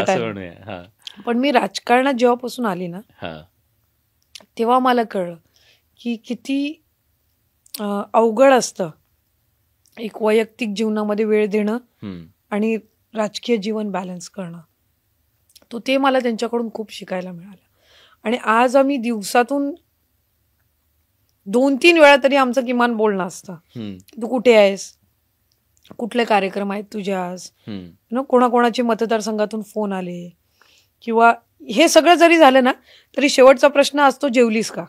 क्या बात आहे. तो कितीही राजकीय ह्याच्यामध्ये आम्ही असलो तरी वडील म्हणून जी हे आहे ना, ती त्यांची ह्या एका प्रश्नातून दिसून येते. तुम्ही इमोशनल झालाय थोडेसे आणि स्वाभाविक आहे. तुम्हाला वडिलांनी राजकारण कधी शिकवलं हाताला धरून, असं की राजकारण असं करायचं असतं, की तुम्ही शिकला? नाही शिकवलं. त्यांना असं वाटलं की एक गोष्ट जी त्यांनी मला नेहमी सांगितली ना, की तुला जर राजकारणामध्ये दूरवरपर्यंत जायचं असेल तर त्याची सुरुवात ही स्थानिक स्वराज्य संस्थेपासून झाली पाहिजे. म्हणून मी जिल्हा परिषदची निवडणूक पहिली लढवली, पण ती लढवत असताना सुद्धा मला 10 वर्ष संघटनेमध्ये काम करून झाले होते. सो ते असं नव्हतं की मी आज आले आणि मी उद्या लगेच निवडणूक लढवली. मला त्यांनी 7-8 वर्ष संघटनात्मक काम, ग्रामपंचायतीच्या प्रचारामध्ये, विधानसभेच्या प्रचारामध्ये, जिल्हा परिषद पंचायत समितीच्या प्रचारांमध्ये, इतरांसाठी तू प्रचार कर, तिथे तू लक्ष केंद्रित कर, या सगळ्या गोष्टी हे करून मग ते मला म्हटलं की तू जिल्हा परिषदेपासून आपण सुरुवात केली पाहिजे. कारण त्यांच्या राजकारणाची सुरुवात आहे ना, ते 85 मध्ये विधानसभा त्यांनी लढवली, पण दुर्दैवाने 2,500 का 3,000 मतांनी त्यांचा पराभव झाला होता. त्याच्यानंतर त्यांनी 92 मध्ये जिल्हा परिषद लढवली आणि खऱ्या अर्थाने त्यांच्या राजकीय याला सुरुवात झाली. त्यामुळे त्यांचं नेहमी म्हणणं असायचं की स्थानिक स्वराज्य संस्थेपासून सुरुवात करायची. हा एक सल्ला त्यांनी नेहमी दिला आणि लोकांच्या संपर्कात राहा, कधीही तो कनेक्ट तुटू द्यायचा नाही आणि कधीही तुम्हाला मिळालेले जे यश आहे ना तुमच्या डोक्यात जाऊन देऊ नका. बेस्ट कॉम्प्लिमेंट, वडिलांनी दिलेली बेस्ट कॉम्प्लिमेंट, कौतुक केलं की योजना राबवत असताना ना पहिलं ज्या वेळेला आमचा कार्यक्रम झाला पुण्याला, हम्म. तो कार्यक्रम बघायला ते फक्त आले होते. क्या बात आहे. हा. तो ती एक कॉम्प्लिमेंट होती माझ्यासाठी. ते फक्त तो कार्यक्रम बघायला आले होते, हम्म. की माझ्या म्हणजे एक म्हणतो ना मुलीला ही जबाबदारी मिळाली आहे, हम्म. ती मंत्री आहे, तिच्या माध्यमातून ही योजना राबवली गेली आहे आणि तो पहिला कार्यक्रम होता पुण्याचा आमचा राज्यस्तरीय. हो. तो कार्यक्रम बघायला फक्त ते आले होते. तो त्याच्यापेक्षा मोठी कॉम्प्लिमेंट कुठली असू शकत नाही. आणि तो झाला कार्यक्रम ना, त्यावेळेला त्यांच्या चेहऱ्यावरचे जे होते ना, म्हटलं आई ती कार्यक्रम छान झाला, हम्म. उत्कृष्ट कार्यक्रम झाला. आणि महिलांच्या चेहऱ्यावरचा जो आनंद त्यांनी बघितला ना, मला बोलले की हा आनंद फार क्वचित पाहायला मिळतो, हा तुझ्या माध्यमातून झालाय, याचा एक अभिमान आहे. तर ते एक फार हे होतं. जिंकल्यावर काय कॉम्प्लिमेंट? आता हे लाडकी बहीणचं एवढं कौतुक होत आहे, एवढं सगळं. मला आहे ना, निवडणुकीचं आपलं हे चालू होतं, काउंटिंग चालू होतं. हम्म. ते स्वाभाविक ते बाहेर होते, हम्म. कारण लोकप्रतिनिधींना आतमध्ये काउंटिंगला येणं अलाउड नसतं. हम्म. तो ज्या वेळेला निकाल सुरू झाले त्यावेळेला मला वाटते 4थ्या का 5व्या राऊंडपर्यंत ते असतील. हम्म. आणि त्याच्यानंतर ते मुंबईला निघून आले, कारण प्रदेशाध्यक्ष असल्यामुळे त्यांनी फक्त सगळीकडून. बघितलं की एक ट्रेंड लक्षात आला. हम्म. आणि मला बाहेरून त्यांचा फक्त निरोप आला, एक जण निरोप घेऊन आला की साहेब निघाले म्हणून, त्यांना मुंबईला पोचायचंय. हम्म. साहेबांनी फक्त एवढंच निरोप दिलेला आहे की ट्रेंड बघून असं वाटत नाही आता तू कुठं थांबणार आहेस, त्याच्यामुळे मी आता निर्धास्त होऊन तिथं प्रदेशाध्यक्षाची जबाबदारी हे करायला मी चाललोय Okay. म्हणून. तो एक त्यांचा फक्त निरोप होता. माझी त्या दिवशी त्यांची भेट नाही झाली. हम्म. दुसऱ्या दिवशी आमदारांची ज्या वेळेला देवगिरीला मीटिंग ठेवली होती त्यावेळेला मी पहिली आली, मी दादांना भेटली, दादांच्या पाया पडली, दादांचे आशीर्वाद घेतले, त्यांना कॉंग्रॅच्युलेट केलं. आणि बाजूला वडील होते, प्रदेशाध्यक्ष म्हणून होते. हा, हा. म्हणले माझी आणि तुझी भेट नाही झाली अजून, हळूच खाना. पण त्यावेळेला माझी त्यांची भेट झाली, पण आनंद होता. हा. आणि शेवटी इतक्या मताधिक्याने निवडून येणं हे कुठल्याही वडिलांसाठी, किंवा ज्या मतदारसंघामध्ये आपण आमदार म्हणून काम केलं तिथं आपल्यापेक्षा जास्ती मताधिक्याने आपली मुलगी निवडून येणं ही कुठल्याही वडिलांसाठी एक अभिमानाची आणि एक भावनिकच त्यांच्यासाठी पण तो क्षण असतो. आणि तो त्यांच्या नजरेतून मला पाहायला मिळाला. प्रत्येक वडिलांना असं वाटत असतं, मग आता कर्तव्य कधी? काय म्हणजे यंदा कर्तव्य आहे का असं विचारलं जात असेल तुम्हाला, सगळेजण विचारत असतील. आता मिनिस्टर झाला, आता काय राहिलं? म्हणजे आता असं नातेवाईक, आई विशेषतः मला वाटतं वडिलांपेक्षा. सुदैवाने आमच्या घरामध्ये मुलगा आणि मुलगी, हा. माझा मोठा भाऊ आहे, जवळपास 5 वर्ष माझ्यापेक्षा मोठा आहे. मला लहानपणापासून दोघांना म्हणजे समान पद्धतीनं हम्म. आम्हाला नेहमी घरातून एक वावर किंवा एक वातावरण मिळालेलं आहे. मी ज्या वेळेला करिअर वाईज सुद्धा हा निर्णय घेतला त्यावेळेला दोघांनाही आम्हाला इक्वल अपॉर्च्युनिटीज हम्म. त्यांनी त्यांच्या पद्धतीनं देण्याचा प्रयत्न केला. शेवटी आपण ज्या वेळेला येत असतो पुढं आपल्याला यश किंवा अपयश हे तुमच्या कामावर अवलंबून असतं. घरात अनेकदा असं वाटत असतं की बाबा कुठेतरी आपण बोलतो ना सेटल्ड. हम्म.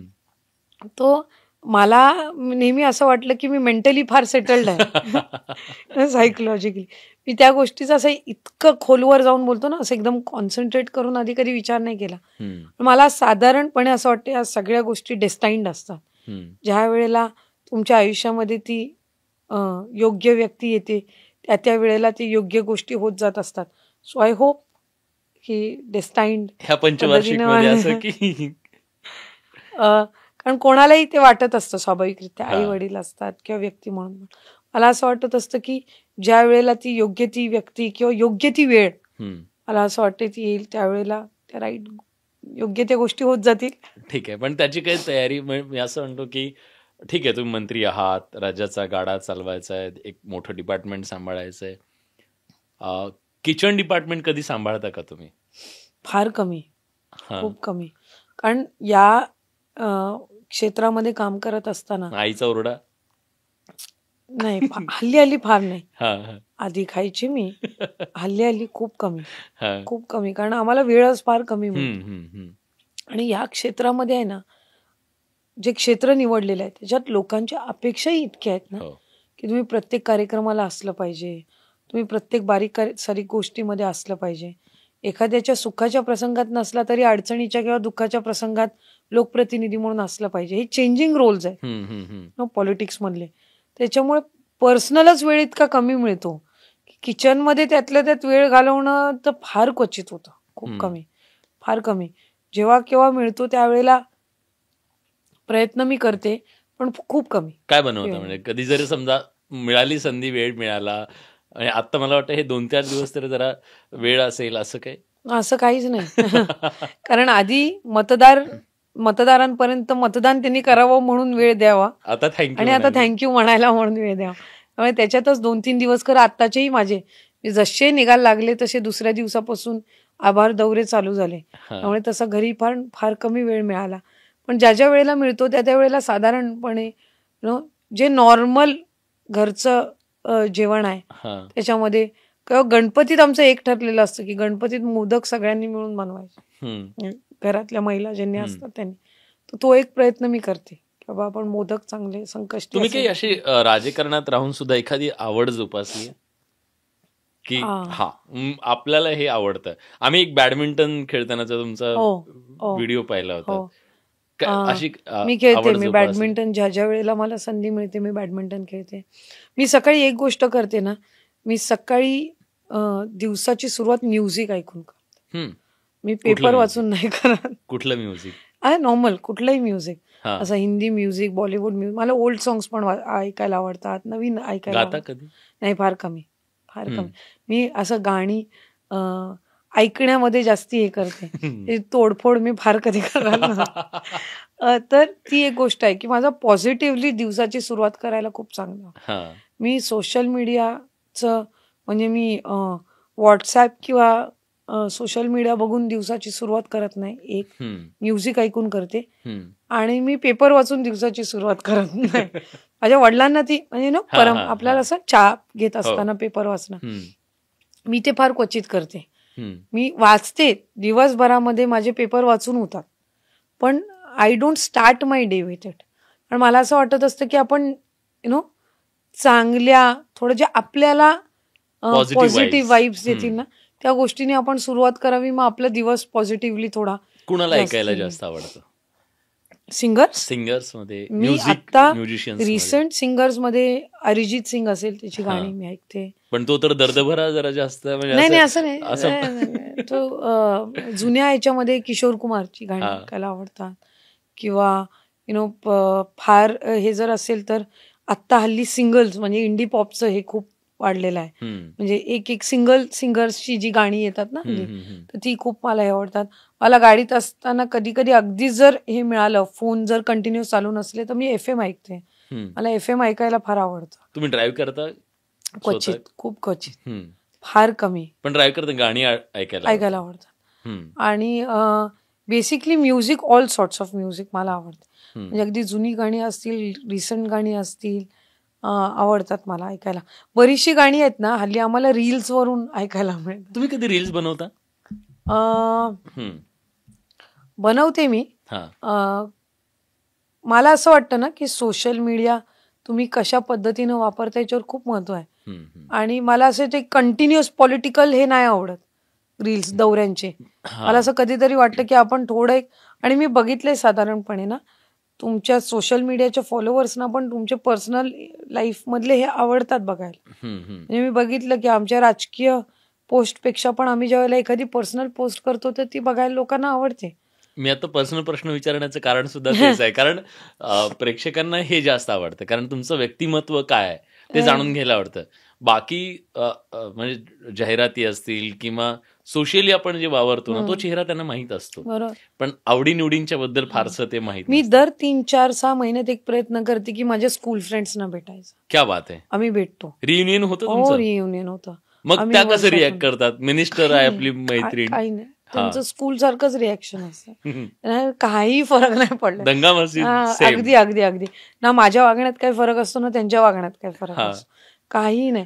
आणि एक आहे ना की मी कितीही ह्याच्यात असली तरी माझे काही स्कूल फ्रेंड्स असे आहेत ना की ज्यांनी वोटिंग त्यांचं नाव अजूनही माझ्या मतदारसंघात ठेवलेलं आहे. कारण त्यांना असं ते एक प्राऊड फिलिंग असते की आम्ही आमच्या स्कूल फ्रेंडला जाऊन वोट करतोय. आणि माझा जरी काही त्यांच्याशी संपर्क झाला ना तरी पण ते येतात, ते वोट करून जातात. पण सांगतही नाहीत की आम्ही आलोय वोटिंगला. म्हणजे असं नाही का, ते असं दाखवायचं नसतं त्यांना की आम्ही येऊन तुला मतदान करून गेलेलो आहे. कधी कधी तर त्याच्यानंतर दुसऱ्या दिवशी मी मेसेज वाचते, आदिती कल आके वोट करके गया. कॉलेज तुमचं कुठलं होतं?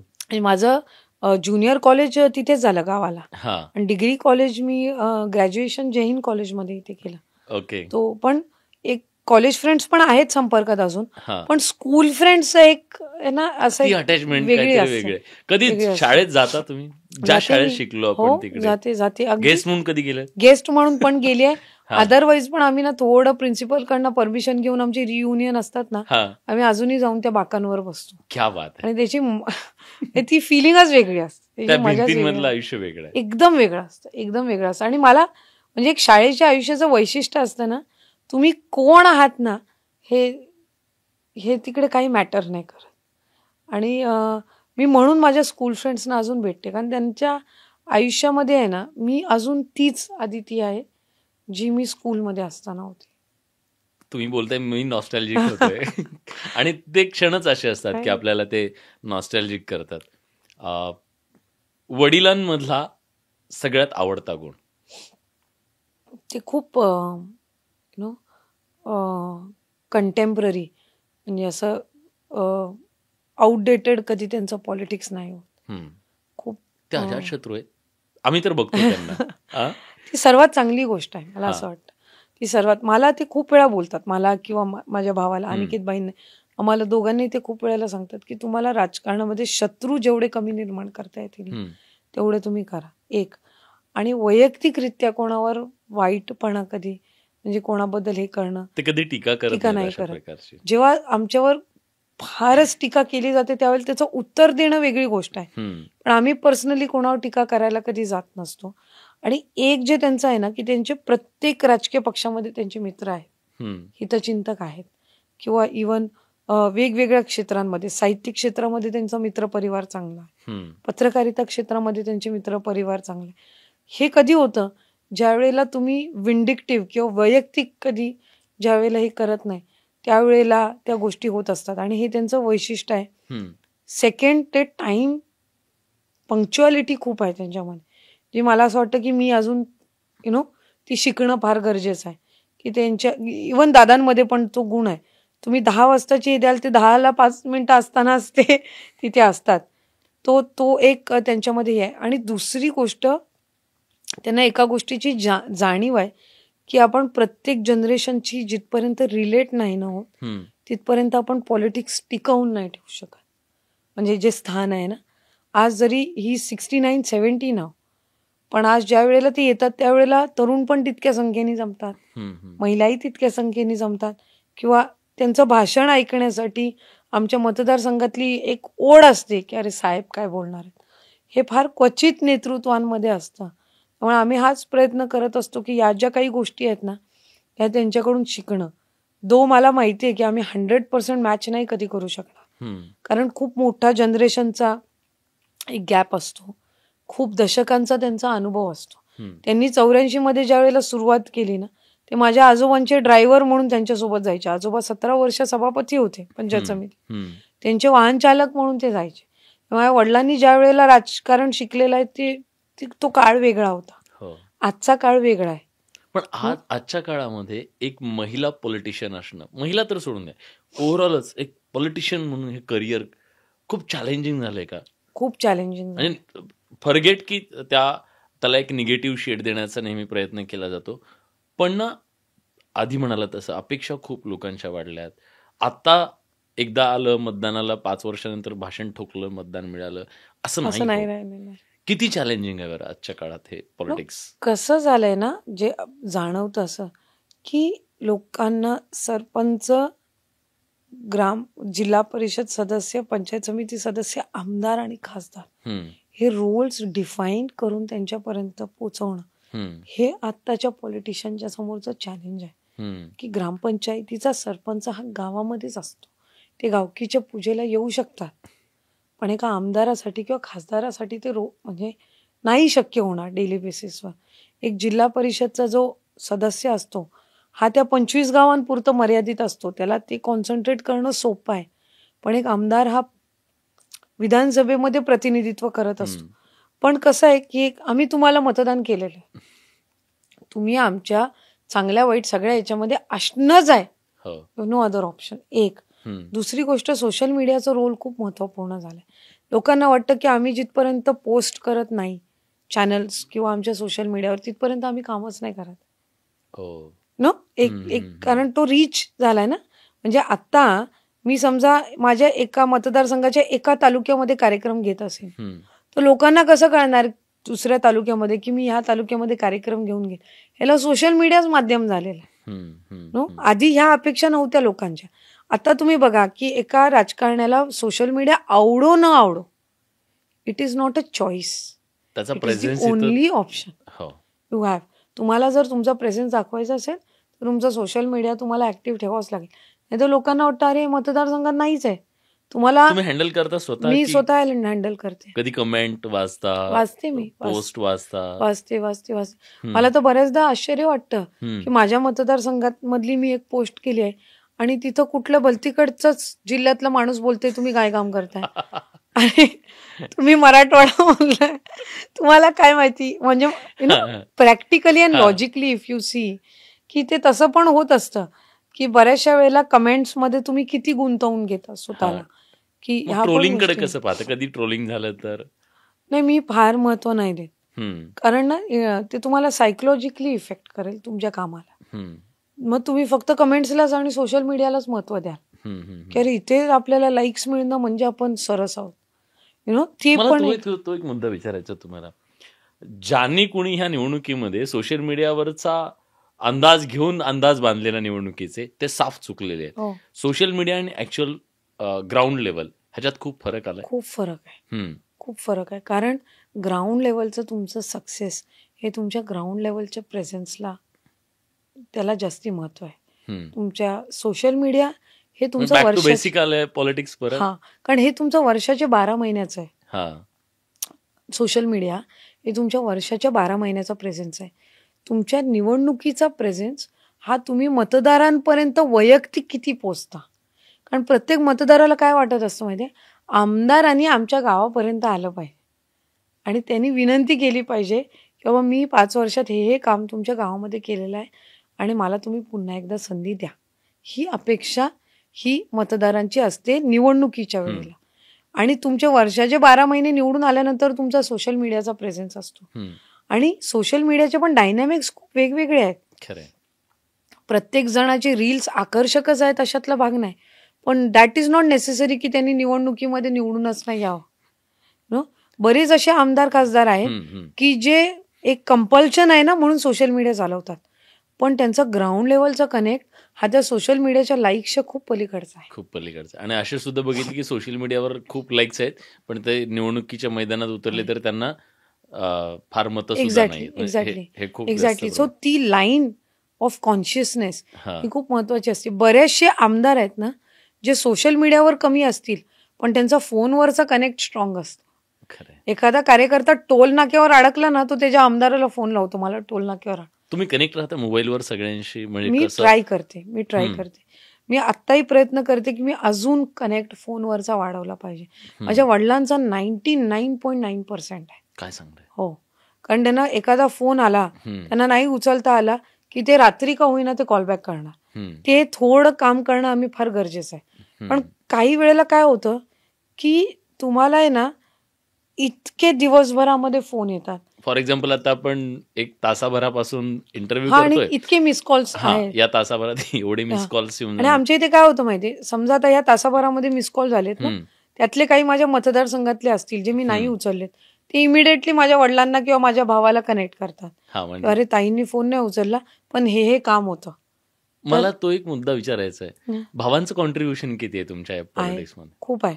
माझ्या भावाचं कॉन्ट्रीब्युशन खूप महत्वपूर्ण, कारण फॅमिली इज व्हेरी इम्पॉर्टंट. आणि तुम्ही बाहेर जे काही तुम्ही राजकारण किंवा लोकप्रतिनिधी म्हणून काम करत असता, यात तुमच्या आईचं बॅकिंग, तुमच्या भावाचा सपोर्ट, कारण तोही राजकारणामध्ये आहे. आम्ही नेहमी एकमेकांना किती कॉम्प्लिमेंट करता येतं तो आम्ही प्रयत्न करतो.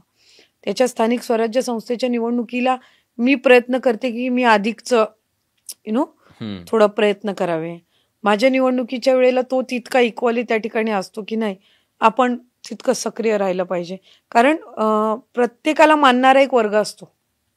आमच्याही मतदारसंघात आमच्या वडिलांना मानणारा एक वर्ग आहे, आमच्या बंधुरा म्हणजे भाईला मानणारा एक वर्ग आहे, मला एक मानणारा वर्ग, आणि तो कालांतराने तयार होत असतो. आणि असतं ना की ज्यांच्यापर्यंत मी पोचू शकत नसते मंत्री म्हणून, त्यांच्यापर्यंत तो डेली बेसिसवर पोचत असतो. ज्यांच्यापर्यंत मी पोचत असते कदाचित ते त्यांच्याकडून राहून, तर वी ट्राय बॅलन्सिंग इट. महाराष्ट्राच्या राजकारणानं थोडीशी कूस बदलली आहे का? म्हणजे साधारणपणे एक अशी एक समज होता की वारसदार हा मुलगा असला पाहिजे. महाराष्ट्राच्या राजकारणात असं दिसतं, इकडे तुम्ही आज सुप्रियाताई आहेत, पंकजा मुंडे आहेत, आत्ता अशोक चव्हाणांची मुलगी श्रीजय आहे, थोरातांची मुलगी आत्ता बरं जया. तर या मुली वारसदार होताना पाहायला मिळतात. पॉलिटिकल वारसदार हा एक नवा ट्रेंड आहे किंवा बदलता महाराष्ट्र आहे. हे खरं महाराष्ट्राचं पुरोगामित्व आहे ऍक्च्युली. म्हणजे खरं तसं पाहायला गेलं ना तर या क्षेत्राच्या प्रती एक म्हणतो ना, एक मोनोपोली होती किंवा एक हे होतं डिक्टेटरशिप, आपण असं म्हणतो की अरे इथं पुरुषच काम करू शकतात, महिला काम नाही करू शकत. हा एक भाग झाला. आय टेल यू, म्हणजे हे जे ट्रान्झिशन्स तुम्ही बघा, आज तुम्हाला महिला मतदार पण तेवढेच महत्वाचे आहेत. तुम्ही तर वोट बँकच बनवली त्यांची आता. आणि आता एक महिलांपर्यंत पोचायला, एक महिला नाही म्हटलं तरी एक जास्ती कम्फर्ट लेवल असते, तो एक भाग झाला. एक दुसरी गोष्ट की महाराष्ट्र नेहमी पुरोगामी राज्य म्हणून ओळखलं गेलेलं आहे. शिक्षणाच्या बाबतीत, लिटरसीच्या बाबतीत सुद्धा, महिला जागरूकतेच्या बाबतीमध्ये सुद्धा महाराष्ट्र हा पुढे नेहमी अग्रेसररित्या राहिलेला आहे. आणि कुठे ना कुठेतरी आपल्याकडे आहे ना, म्हणजे महाराष्ट्रामध्ये मुलगा आणि मुलगी यांना जी समान वागणुकीची हे आहे ना, ही नेहमीच आपल्याला जास्ती प्रमाणामध्ये जाणवले. पण ती आत्ता वाढते, अधिकरित्या वाढते. आणि महत्त्वपूर्ण भूमिका मुली सुद्धा किंवा महिला सुद्धा बजावू शकतात निवडणुकीच्या राजकारणात किंवा समाजकारणात. ह्याचं एक आगळं वेगळं महत्त्व आपल्याला या हल्लीच्या कालावधीमध्ये दिसायला लागलं. शेवटचा प्रश्न, तुम्हाला इन्स्पायर होऊन राजकारणातल्या ज्या प्रॉमिनंट महिला आहेत आज, त्यांच्याकडे पाहून कदाचित कधी त्या उमऱ्याच्या बाहेर पाऊल न ठेवलेल्या सुद्धा त्या मुलींना, तरुणींना, महिलांना असं वाटू शकतं की आपण काहीतरी करावं, त्यांच्यासाठी तुम्ही काय मेसेज द्याल?